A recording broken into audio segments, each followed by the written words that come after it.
Hey guys, so today in this video we are going to discuss about electoral bonds. Electoral bonds जो काफ़ी समय से news में भी चल रहे हैं, तो इलेक्टोरल बॉन्ड्स की बात करते हैं।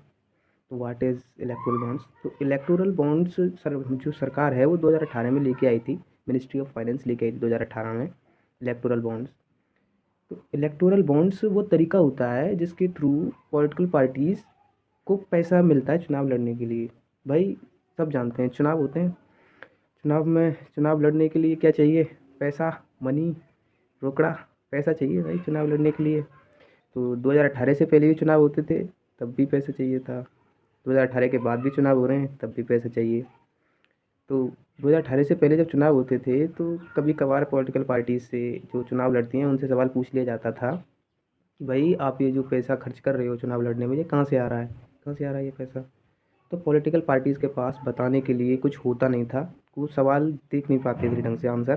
तो लोगों को लगता था हो सकता है ब्लैक मनी का यूज़ कर रहे हों इलेक्शन लड़ने में, या फिर हो सकता है फंडिंग में मल प्रैक्टिस चल रही हो इसकी वजह से। तो 2018 में जो सरकार है ये इलेक्टोरल बॉन्ड्स लेके आई इसी सवाल का जवाब देने के लिए कि कोई अगर हमसे पूछे कि चुनाव लड़ने के लिए पैसा कहाँ से आ रहा है, तो हम बता पाएँ कि चुनाव लड़ने के लिए पैसा इलेक्टोरल बॉन्ड्स से आ रहा है। तो समझते हैं कि इलेक्टोरल बॉन्ड्स के ज़रिए पॉलिटिकल पार्टीज़ को पैसा कैसे मिलता है। मान लो मैं हूँ और चुनाव होने वाले हैं और उसमें एक पार्टी है जो चुनाव लड़ेगी। मान लो XYZ पार्टी है कोई, तो वो चुनाव लड़ना चाहती है, उसको पैसे चाहिए। अब मैं चुनाव में पैसे लगाना चाहता हूँ, मैं चुनाव में पैसे उस पार्टी को डोनेट करना चाहता हूँ। मैं चाहता हूँ कि जो XYZ पार्टी है उसी की सरकार बने। मेरे पास बहुत पैसा है, हालांकि है नहीं, लेकिन मान लेते हैं मेरे पास बहुत पैसा है और मैं चुनाव में पैसा देना चाहता हूँ, ठीक है। तो उसके लिए होगा ये कि पहली बात तो ये कि जो इलेक्टोरल बॉन्ड्स हैं वो केवल SBI ही इशू कर सकती है। केवल SBI के पास अथॉरिटी होती है कि वो इलेक्टोरल बॉन्ड्स इशू कर सकती है, ठीक है। तो इलेक्टोरल बॉन्ड्स केवल SBI इशू कर सकती है। और जो डोनर होता है, डोनर मीन्स जो अब मैं हूँ, मुझे पॉलिटिकल पार्टी में चुनाव में पैसे देने हैं, तो मैं SBI बैंक के पास जाऊँगा और उनसे इलेक्टोरल बॉन्ड्स खरीदूँगा, ठीक है। मैं खरीद लूँगा उनसे इलेक्टोरल बॉन्ड्स, वो मुझे आइडेंटिटी लेगी, सब कुछ लेगी, डॉक्यूमेंट जो फुलफिलमेंट है वो होगी। उसके बाद SBI मुझे मेरे से पैसा लेगी, मुझे इलेक्टोरल बॉन्ड दे देगी, ठीक है। अब मेरे पास बॉन्ड आ गया, मैं अब XYZ पार्टी को वो बॉन्ड डोनेट कर दूंगा।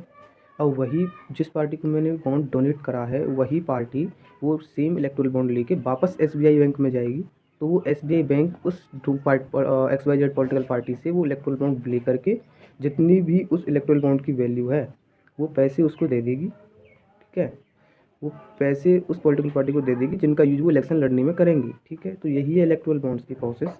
मैंने इलेक्टोरल बॉन्ड तो खरीद लिया, लेकिन मैं उस इलेक्टोरल बॉन्ड को केवल उसी पॉलिटिकल पार्टी को डोनेट कर सकता हूँ जो रिप्रेजेंटेशन ऑफ पीपल एक्ट 1951 है, जो इलेक्शन से रिलेटेड है या रिप्रेजेंटेशन से रिलेटेड है ये एक्ट। इस एक्ट का एक सेक्शन है सेक्शन 29A।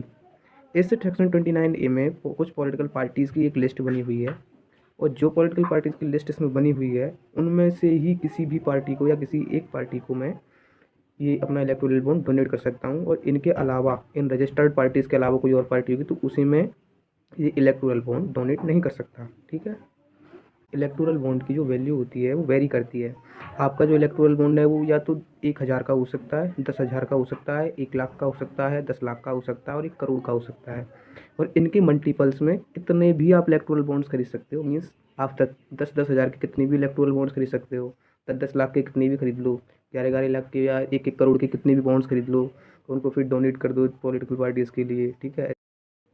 ये बात तो सही है, लेकिन मैं ये इलेक्टोरल बॉन्ड्स कब खरीदूंगा बैंक से? तो इस बैंक से इन इलेक्टोरल बॉन्ड्स को खरीदने का कोई स्पेसिफिक टाइम पीरियड होता है। ऐसा नहीं है कि जब मन करेगा तब SBI बैंक के पास जाएंगे और उनसे कहेंगे भाई हमें इलेक्टोरल बॉन्ड्स खरीदने हैं, आप हमको दे दो। नहीं, ये जो इलेक्टोरल बॉन्ड्स होते हैं ये एक स्पेसिफिक टाइम पे और स्पेसिफिक टाइम पीरियड के लिए ओपन होते हैं जब इसको खरीद सकता है। मीन्स ये जनवरी, अप्रैल, जुलाई और अक्टूबर, इन 4 महीनों में केवल 10-10 दिन के लिए इनकी जो परचेज है वो ओपन रहती है, तभी ये खरीदे जाते हैं। और हाँ, ये जो इलेक्टोरल बॉन्ड्स होते हैं एक बार इशू होने के बाद केवल 15 दिन तक के लिए वैलिड होते हैं। अगर कोई पॉलिटिकल पार्टी 15 दिन होने के बाद इलेक्टोरल बॉन्ड्स जिस दिन से इशू हुआ है उसके 15 दिन होने के बाद अगर SBI बैंक में जाएगी उसको रिडीम करवाने, मीन्स उसका जो पैसा है वो लेने, तो SBI उसको पैसा नहीं देगी। केवल 15 दिन की इनका मेच्योरिटी पीरियड होता है इलेक्टोरल बॉन्ड्स का। तो लेकिन हाँ, अभी सुप्रीम कोर्ट ने इसको बैन कर दिया है। क्योंकि इसमें जो डोनर है उस डोनर का पता नहीं चलता कि भाई किसने पैसे दिए हैं पॉलिटिकल पार्टीज़ को। क्योंकि जो बॉन्ड इलेक्टोरल बॉन्ड बैंक जो है देती है हमको, या इंडिविजुअल को, मुझको, या कोई कंपनी है उसको भी, तो उस पर उसका ना पता लिखा होता है ना नाम लिखा होता है, उसकी कुछ आइडेंटिटी मार्क नहीं होती, तो वो एनोमिनस हो जाता है। और इसी की वजह से सुप्रीम कोर्ट ने इसको अनकॉन्स्टिट्यूशनल डिक्लेयर करा है कि एनोमिनस जो डोनर है, डोनेशन है पॉलिटिकल पार्टीज़ को, अनकॉन्स्टिट्यूशनल है। तो यही है इलेक्टोरल बॉन्ड्स। और इससे जुड़ी अगर कोई और अपडेट आएगी तो हम आपको अपडेट करते रहेंगे। आई होप थोड़ा समझ आया होगा। Thank you. Till then stay safe.